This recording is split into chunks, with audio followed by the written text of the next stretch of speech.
1946 तक मजरूह सुल्तानपुरी की जिंदगी में सब कुछ अच्छा चल रहा था।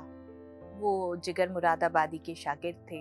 कुंदन लाल सहगल, नौशाद इन सभी के लिए गीत लिख रहे थे। बम्बई में उनकी बसाहट हो गई थी, काम मिलने लगा था। लेकिन इसी बीच पार्टीशन हो गया। पूरे हिंदुस्तान की तरह बम्बई में भी दंगे होने लगे। फिल्मों की शूटिंग रुक गई। पूरे हिंदुस्तान की तरह बम्बई में भी दंगे होने लगे। फिल्मों की शूटिंग रुक गई, काम ठप हो गया। ऐसे में किसी ने मजरूह साहब को ये सलाह दी कि इस दौरान जब तक के ये पूरा जो सिचुएशन है ये नॉर्मलाइज नहीं हो जाता, तब तक के आप कुर्ता पायजामा पहनने के बजाय शर्ट पैंट पहने। ऐसे में आप किसी खास कम्युनिटी के नजर में नहीं आएंगे। मजरूह साहब ने भी, अब वो क्या करते, उन्होंने वही किया और फिर बंबई में छुपने की जगह ढूंढने लगे। फिर एक रोज उन्हें एक महिला मिली जिन्हें वो पहले से जानते थे। उस महिला को फिल्म इंडस्ट्री, संगीत और साहित्यिक तबका जो था, इन सारे तबके में उनकी बहुत इज्जत थी। मतलब उनका इतना सम्मान था कि इंडस्ट्री में अगर दो लोगों के बीच अनबन हो जाए तो इन्हें ही बीच में बिठाकर मामले को सुलझा लिया जाता था। ये जो महिला थी, ये अभिनेत्री नरगिस की माँ और संजय दत्त की नानी जद्दन बाई थी। और उस रोज भी जब मजरूह साहब जद्दन बाई से मिले तो उन्होंने उनको निराश नहीं किया, बल्कि अपने घर पे पनाह दी। और 1 या 2 दिन के लिए नहीं, बल्कि पूरे 8 महीनों के लिए साहब जो थे वो उन्हीं के घर रुके।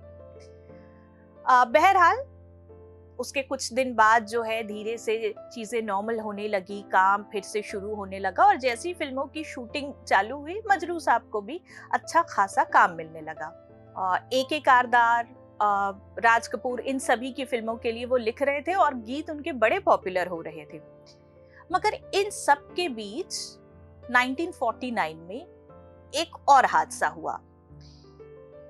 मजरूह साहब ने एक कविता लिखी थी हमारे देश के प्रधानमंत्री पर। वो कविता जो है राजनीतिक गलियारे में बहुत अच्छे से नहीं ली गई और उसके बाद मजरूह साहब के नाम का एक वारंट निकला। मजरूह साहब से ये कहा गया, उनके सामने ये शर्त रखी गई कि या तो आप माफी मांग लें या आप जेल जाएं। लेकिन मजरूह सुल्तानपुरी उन्होंने कहा, माफी तो मैं नहीं मांगूंगा, अलबत्ता मैं जेल चला जाऊंगा। वो 2 साल के लिए जेल में रहे। लेकिन वो जब जेल से लौटे तो उसके बाद वो कभी भी पीछे मुड़कर नहीं देखे।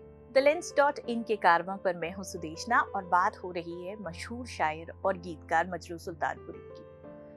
तो 1946 से लेकर साल 2000 तक और KL सहगल, कुंदन लाल सहगल से लेकर AR रहमान तक उन्होंने फिल्मी और गैर फिल्मी एल्बम सभी तरह के गीत लिखे और 2000 गीतों से ऊपर उन्होंने गीत लिखा और हर एक जॉनरा के गीत उसमें शामिल है।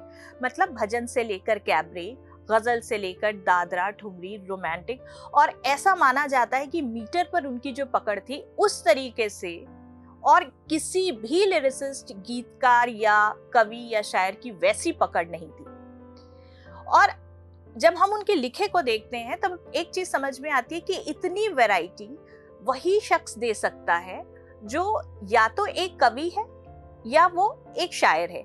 इसलिए क्योंकि फिल्मी मीटर को समझना तभी संभव होता है जब आपको एक इल्मी नॉलेज भी हो। मजरूह साहब के साथ ये बात थी और शायद यही कारण है कि जब साल 1994 में दादा साहब फाल्के पुरस्कार की घोषणा हुई तो इस पुरस्कार को पाने वाले पहले शायर और गीतकार बने मजरूह सुल्तानपुरी। और चूंकि 24 मई उनकी याद का दिन है तो आज उन्हीं की एक गजल आपके लिए।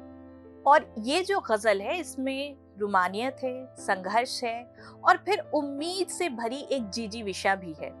यहाँ ना साहिर लुधियानवी के साथ एक पैरेलल ड्रॉ होता है।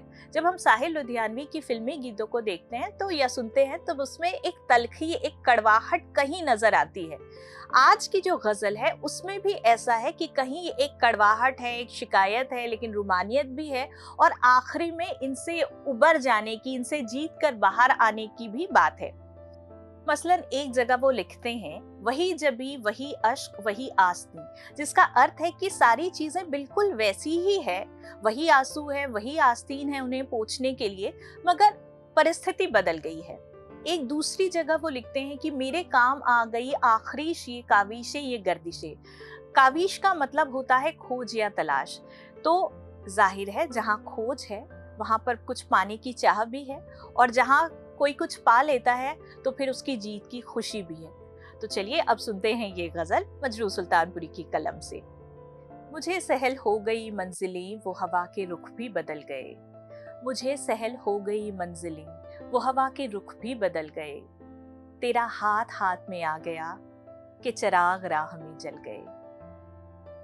मुझे सहल हो गई मंजिलें वो हवा के रुख भी बदल गए। तेरा हाथ हाथ में आ गया कि चिराग राह में जल गए।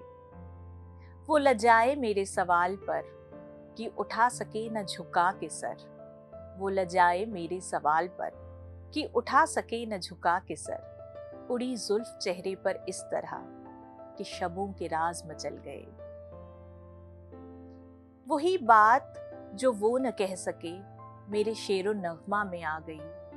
वही बात जो वो न कह सके मेरे शेरो नगमा में आ गई। वही लब न मैं जिन्हें छू सका कदे शराब में ढल गए। वही आस्था है वही जबी वही अश्क है वही आस्तीन। वही आस्था है वही जबी वही अश्क है वही आस्तीन। दिलेजार तू भी बदल कहीं कि जहां के तौर बदल गए। वही आस्था है वही जबी वही अश्क है वही आस्तीन। दिलेजार तू भी बदल कहीं कि जहां के तौर बदल गए। मेरे काम आ गई आखिरीश यही काविशें यही गर्दिशें। मेरे काम आ गई आखिरीश यही काविशें यही गर्दिशें। बढ़ी इस कदर मेरी मंजिलें कि कदम के खार निकल गए। मुझे सहल हो गई मंजिलें वो हवा के रुख भी बदल गए। तेरा हाथ हाथ में आ गया कि चिराग राहों में जल गए। मजरू सुल्तानपुरी। ऐसी ही गजलों, अशार, शायरी और कविताओं के लिए देखते रहिए कारवां द लेंस.in पर। हमें लाइक, शेयर और सब्सक्राइब करिए।